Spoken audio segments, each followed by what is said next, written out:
Chó lại máu Yên chưa đi là bệnh rồi. Hello mọi người. Rồi, ok.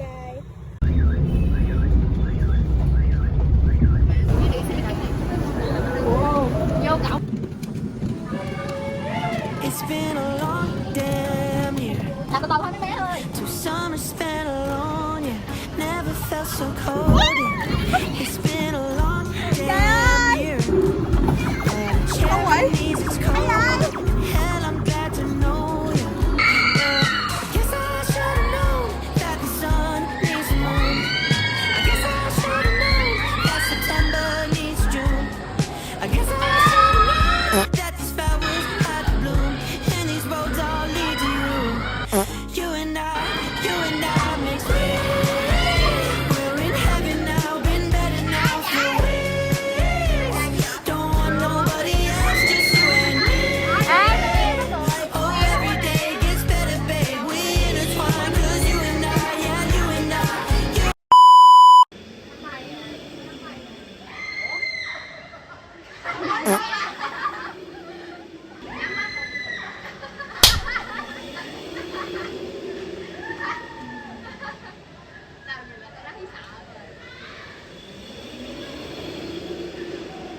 Nó nín lặng luôn rồi kìa, nó câm lặng luôn rồi kìa.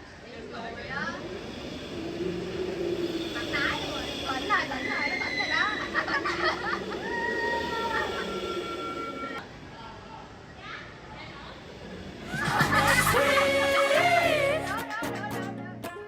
It's been a long damn year in Southern California. It's always been my home, yeah.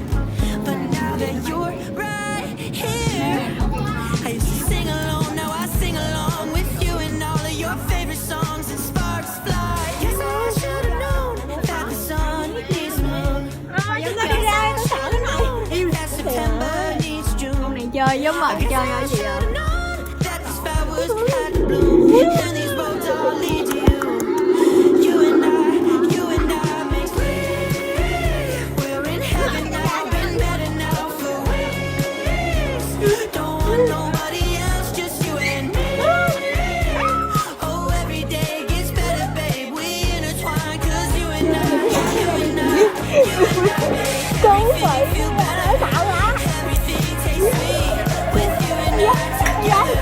We intertwine, we intertwine, we intertwine forever. Don't wake me up from this dream, 'cause you and I, we're intertwined. Tao đi cuối rồi, đi cuối rồi. You and I make sweet. You and I make everything feel better. Everything tastes sweet with you and I together. You and I make sweet. We're in heaven now, been better now for weeks. Don't want nobody else, just you and me. Oh, every day gets better, babe. We're intertwined, 'cause you and I, yeah, you and I make sweet.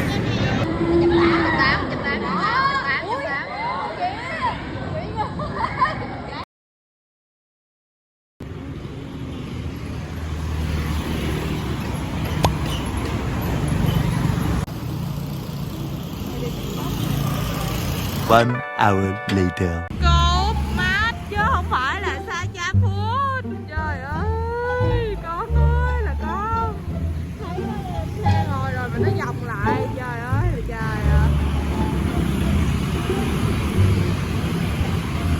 Kìa bà nội. Ôi kìa, cái con xe đạp đi chứ. Cái con xe sức lên. Trời ơi, nó không thấy luôn kìa, nó còn đứng đó nữa. Sức lên đây nè con ơi. Đây này, cái con tội phạm kìa. Mày. Mày.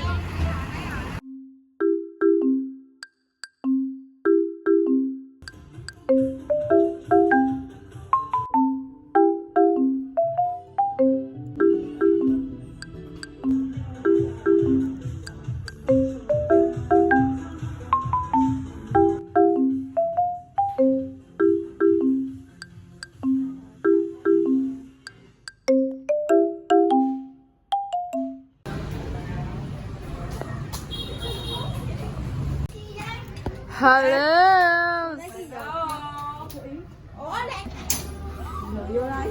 Hello.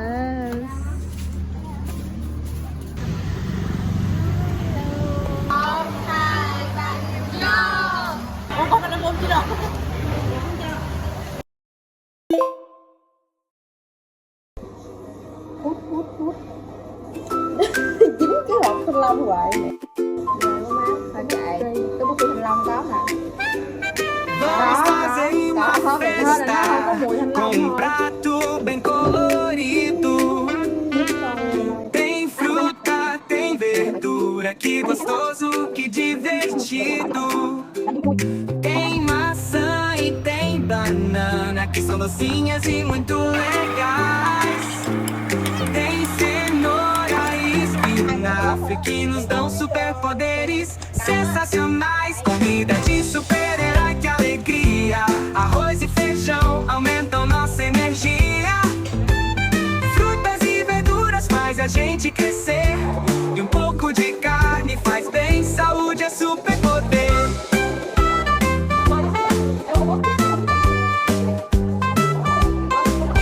No café da manhã, um suco natural com laranja e morango, que sabor especial. No almoço, saladinha com tomate e milho, vai deixar o nosso dia feliz e com muito mais brilho. Comida de super-herói, que alegria. Arroz e feijão aumentam nossa energia. Frutas e verduras faz a gente crescer. E um pouco de...